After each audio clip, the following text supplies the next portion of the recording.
Hello, I'm Doug Muzzio. This is City Talk. In October 1960, presidential candidate Senator John Kennedy, in a speech at the University of Michigan, challenged American students to serve their country in the cause of peace by living and working in developing countries. On March 1st, 1961, President John Kennedy established the Peace Corps by executive order. It was formally authorized by Congress in September of 1961. Since then, more than 170,000 Peace Corps volunteers have served in 136 host countries. They've been teachers and mentors to countless children. They've helped farmers grow crops, worked with small businesses to produce and market products, provided medical and technical assistance, and much more. Today, more than 7,500 Peace Corps volunteers are in 71 countries with an expanded mission of helping schools foster computer literacy and educating communities about the threat of AIDS.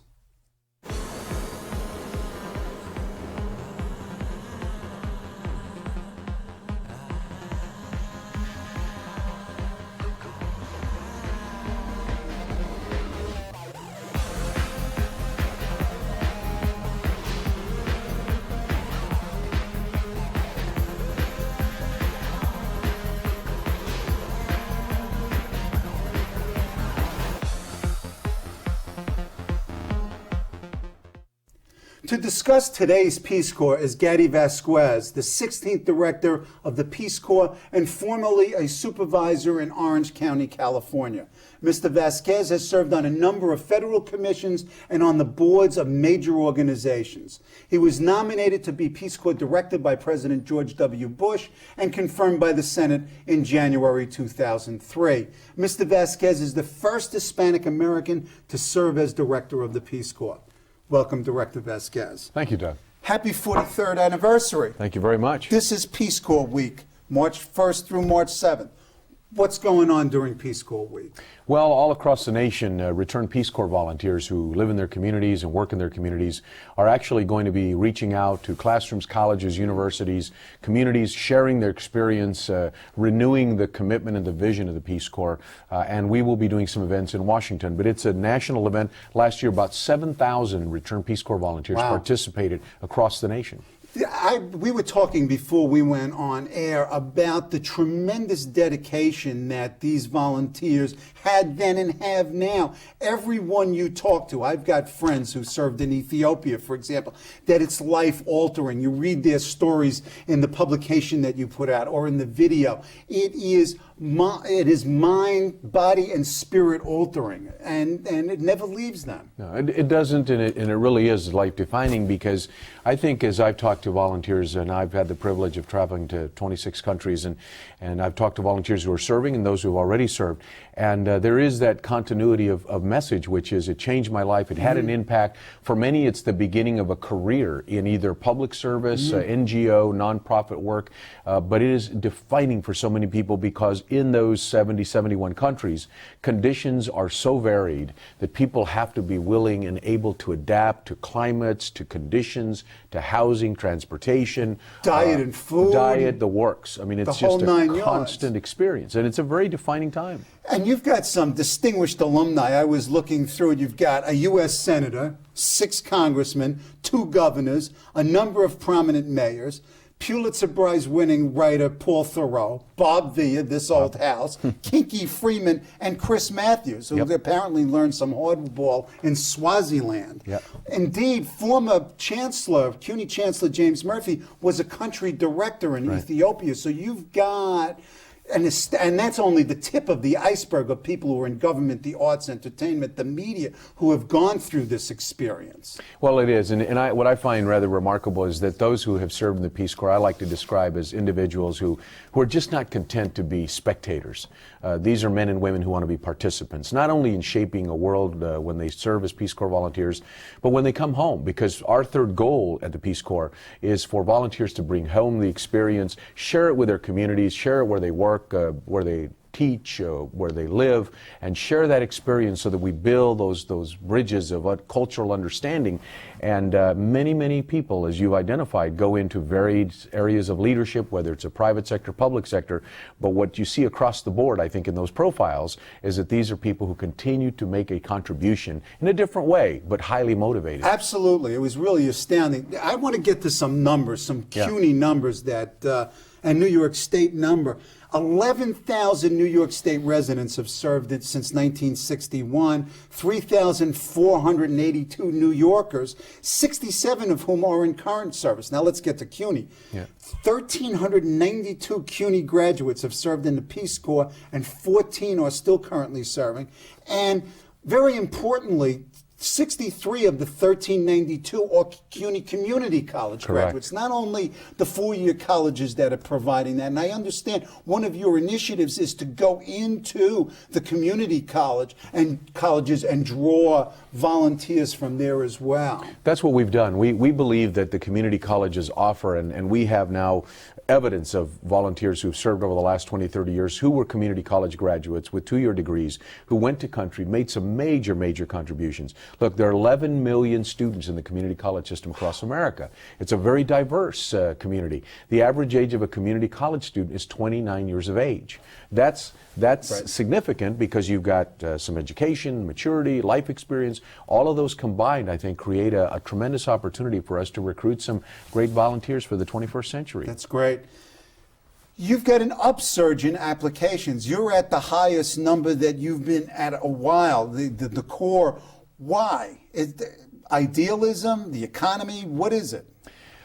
I really do believe that one of the major, if not the most significant contributing factors is I think Americans still have that fire in their soul to want to really make an impact and a difference in the world. I think young people today particularly are concerned about the future, the direction of not only our country but the world, and how we work to promote world peace and friendship that President Kennedy talked about in 1961 when he embarked on the announcement, but really articulated the vision of what the Peace Corps should be. It was interesting because when he made the announcement, I've had the opportunity to see some of the commentaries that were written about the proposal, and many said it would be doomed, it would fail, it wouldn't work, it was going to be a terrible experiment, et cetera, et cetera. And the fact is that 43 years later, 170,000 Americans have served in 136 countries. And so to me, it is, I think, much attributed to the fact that Americans continue to feel strongly about their ability to make a contribution, to make the world a better place. And yes, the economy may be a contributing factor. However, we have seen an uptick in the number of retirees, the number of couples, older Americans who are applying to the Peace Corps. So there's a factor there that may be based solely on the willingness to make a contribution. Sure. Any change post 9/11, what impact did 9/11 have on you, the Corps? Well, it's interesting because for us, since 9/11 and over the last 2 years, the interest, the curiosity, the inquiries into Peace Corps service have really increased dramatically. Last year, in 2003, the Peace Corps was at a 28-year high in the number of volunteers serving in the Peace Corps. I think it's pretty remarkable when you consider all that's going on in the world today. Sure. Because one would presume that people just want to stay home, stay in the United States, not go overseas. The fact is that Americans are willing and ready to serve in the Peace Corps. They've been doing so in record numbers last year. And so I think there is this continuing desire to make an impact, and that's what I think makes the Peace Corps such a unique and special agency, an opportunity. And when you see the kinds of Americans who have served and continue to contribute to the betterment of America and their communities, that's a powerful statement as well. Okay. What's the process? Well, forget about me. My daughter wants to become a Peace Corps. Oh, you can be too. Yeah. No, I know. Yeah. I want to get to me There's later. no age limit. No, I want to get to me later. The old folks, the over 55 group. My daughter wants to become a Peace Corps volunteer. What's the process? What does she have to get to before she lands in Swaziland or Malawi or wherever? Sure. Well, the first step is to apply, and I might add that technology is helping us expedite applications because over 70% of the people who apply to the Peace Corps today are doing so online. Yeah, I looked at it, and it's that's easy to do. Yeah, it's very easy, and that is a big shift from just a couple, 3 years ago. So we're using technology to our advantage. After you apply, then you are in discussions with recruiters who outline safety and security, who outline the whole idea of Peace Corps, the concept, how it works, how it's been established. Talk to me about these recruiters. Are these recruiters like college recruiters? They have a certain geographical area and they deal with certain colleges. Give me some sense about how that works. Indeed. Probably, I think it's fair to say that most of our recruiters are returned Peace Corps volunteers who've been in the Peace Corps, but we have regional offices, one here in New York, and those recruiters are assigned to a group of colleges and universities and areas, geographical areas, where they do their recruitment. We also have on-campus recruiters that are on campus on a regular basis who are available for recruiting. I believe so. Okay. I believe so. But we have an office here, so we're very close, very proximate to be able to get to the campus and campuses in this area. But what we do then is the recruiter works with the applicant to get them initially processed. Then there's an extensive process of reviewing background, medical records, the issues that need to be addressed, so that if you're going to go to a third world developing country, there needs to be an understanding that conditions may be difficult. So if there are pre-existing medical conditions, those need to be addressed, need to be identified. We do the screening, and once you have completed that screening, which can take anywhere from 6 to 12 months, so it is something you have to think long and hard about, and then you have to be patient because we have to do these background checks, security check, and then after you achieve that, then you are invited to serve in the Peace Corps. You attend a staging here in the United States for 2 or 3 days. Once you complete your staging here, you go to the country in which you're going to serve. You then are part of a 12-week training program. So you get trained on the ground where you are, correct. much better than doing it here and then transferring people there. That is correct. And they are trained by current Peace Corps staff. in the home country. Or trainers who are contracted in collaboration with the staff. It's managed by the Peace Corps. But we do tap into local talent to be able to teach language, culture. But we want the volunteer or the trainee to be well acquainted with the standards, the values, the traditions of the country. Once they achieve no the 12 ugly years. Americans. No ugly Americans. As the 12-week program is completed, the trainee has to complete or meet certain core competencies. Once they've met those core competencies, they are sworn in as Peace Corps volunteers and they commence their 2 year of service. Okay, so it's a 2-year commitment. That's correct.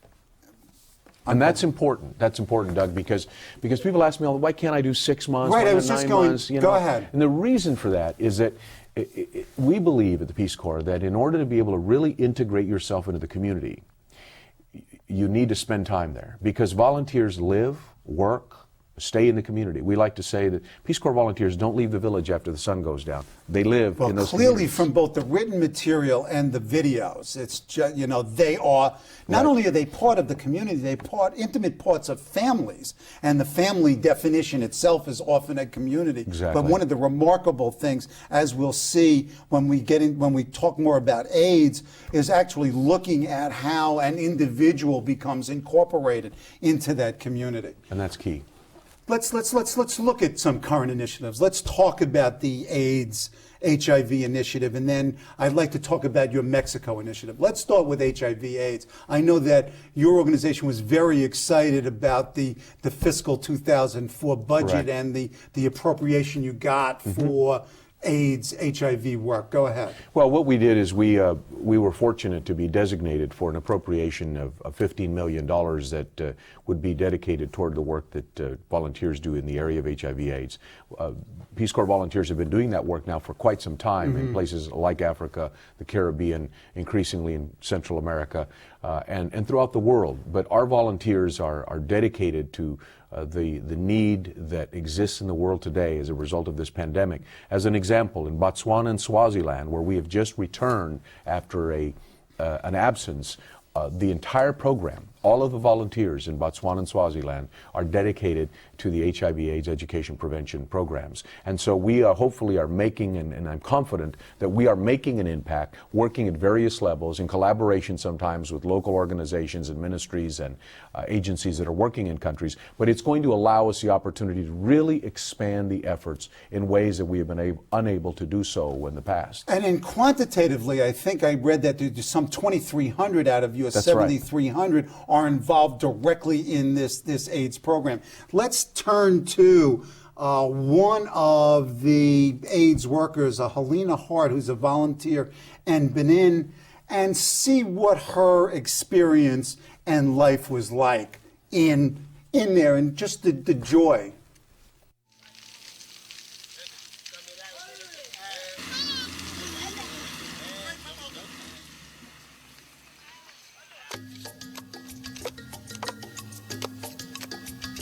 the meaning of being a volunteer is not only being able to aid your community in some way, but also learning from your community and also teaching your community about your culture, and then take what I've learned from that culture back to my friends' family back in the United States. My family's reaction when I told them I was going to join the Peace Corps was very interesting. My mother was extremely excited for me. However, my father was very hesitant. In order to kind of calm his fears before I left, I promised to keep in touch with him. Basically, after I finished my training, he realized that I was here to stay, and then he became very proud of me, and he was pretty impressed. My training that I received from Peace Corps was 3 months. The cross-cultural training was wonderful, how we need to learn how to respect those cultures and also not feel like we have to give up so much of our own.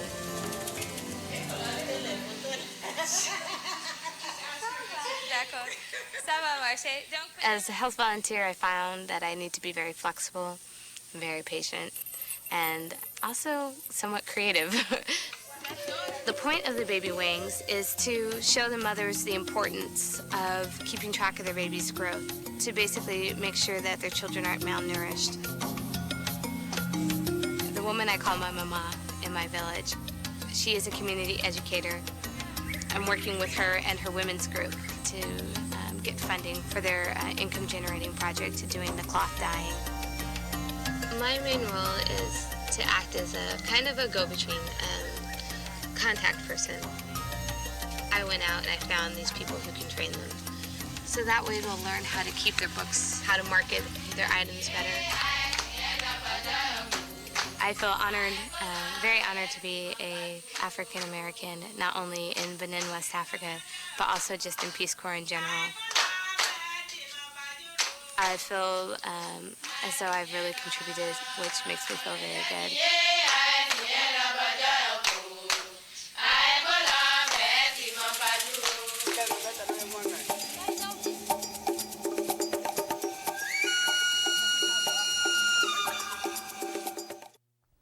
So the work that's done is clearly beneficial to the community out there, but you can see the value and the worth to the individual, in this case herself. Absolutely, and that's, to me, the strength and really the essence of Peace Corps service, is that volunteers are able to make an impact. And I could be on here for hours and tell you stories of how volunteers, one volunteer, has changed a community. And just a quick example of that. I was in Fiji not long ago, just weeks ago, and we just returned to Fiji after some years of absence there, and we returned 25 new volunteers, and a village knew that they had the opportunity to have a Peace Corps volunteer in their village, this beautiful hillside village in a remote area.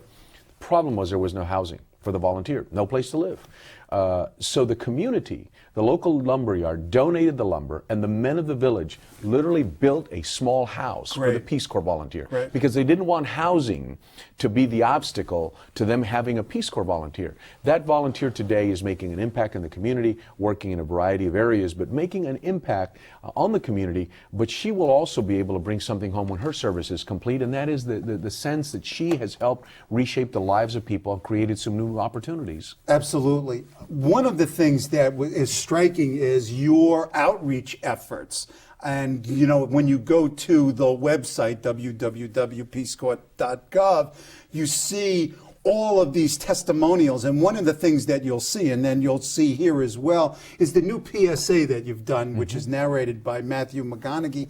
And you ask a very good you make a very positive statement, and then you ask the right question. Life is calling, how far will you go? So let's look at this 30-second PSA. How far would you go to help someone? Would you go to the end of your driveway? Would you cross a street? Would you cross an ocean?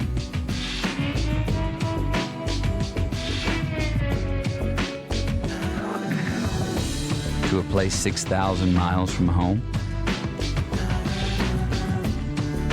And how long would you go? Would you go for a week? month, a year?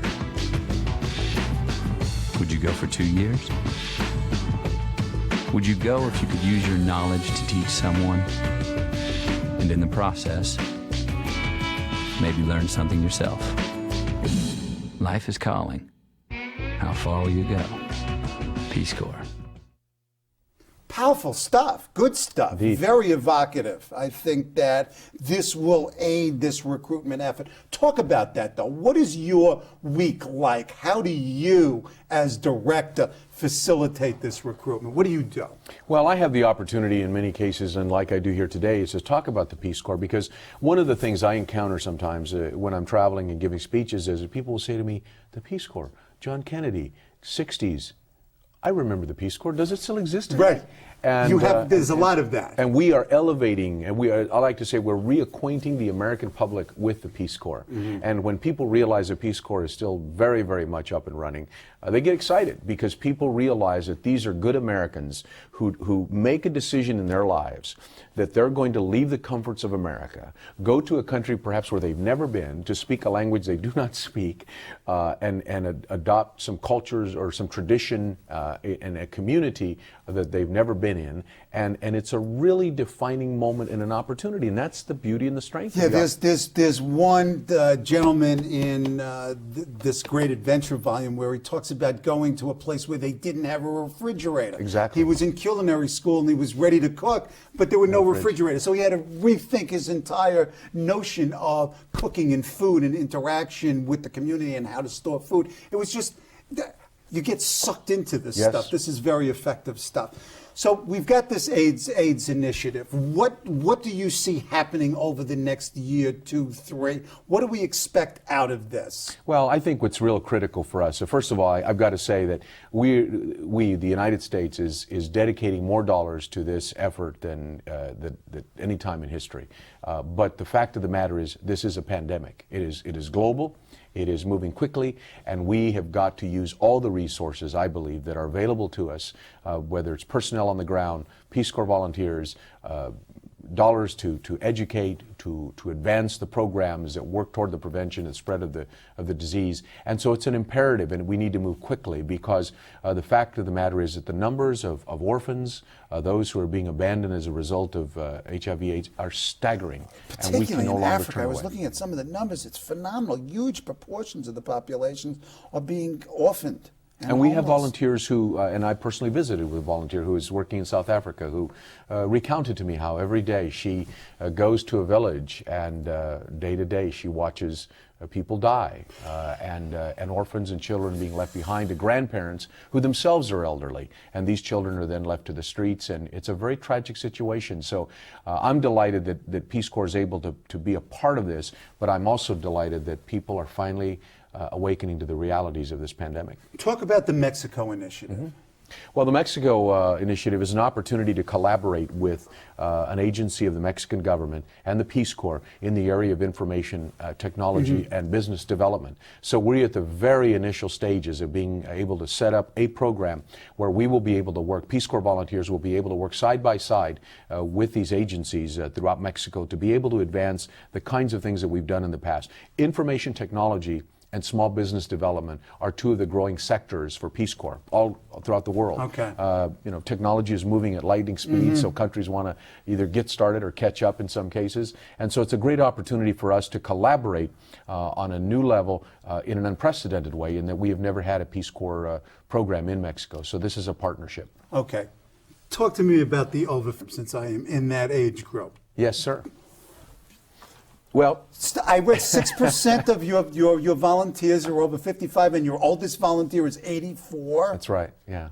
It's amazing. It truly is. How are you reaching out to these aging baby boomers? Well, we're doing it through a number of ways. We're doing it through our recruitment, through the public service announcements, but as you yourself identified, our materials today that people are seeing at recruiting events and whatnot, and we're recruiting in places where we have not recruited in the past, For example? Well, we're going to conferences, for instance, gatherings of older Americans. Okay. We're publishing in journals that older Americans will read, publications Okay. where older Americans will, retired teachers. We need, if there are retired teachers out there, Okay. we need all the teachers Who we else can do you get. need? Go ahead. We need Do a teachers, pitch. we need healthcare professionals, community workers, people who are willing to work at the grassroots level in terms of community organization.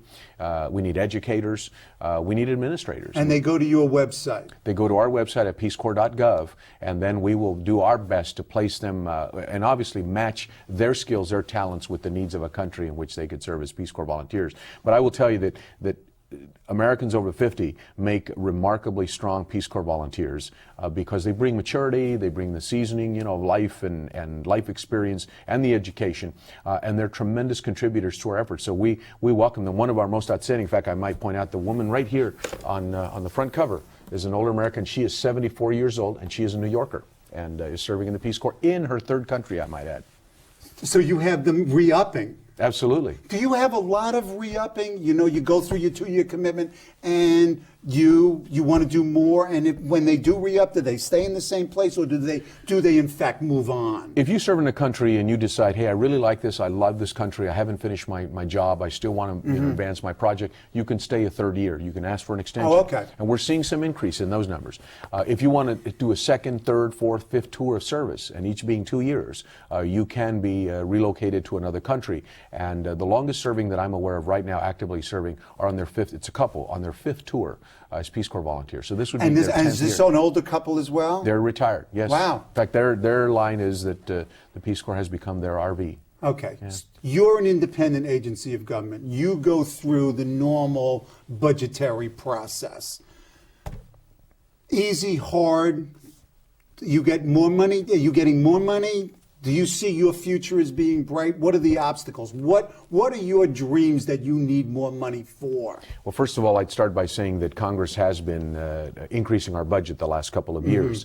It has not been to the levels that we've requested, but they have been increases nonetheless. I will tell you that our budget today is $310 million, and I will dare anyone to find a more cost-effective use of the federal tax dollar than the Peace Corps at $310 million, 71 countries, 7,500 volunteers, making a difference in the world.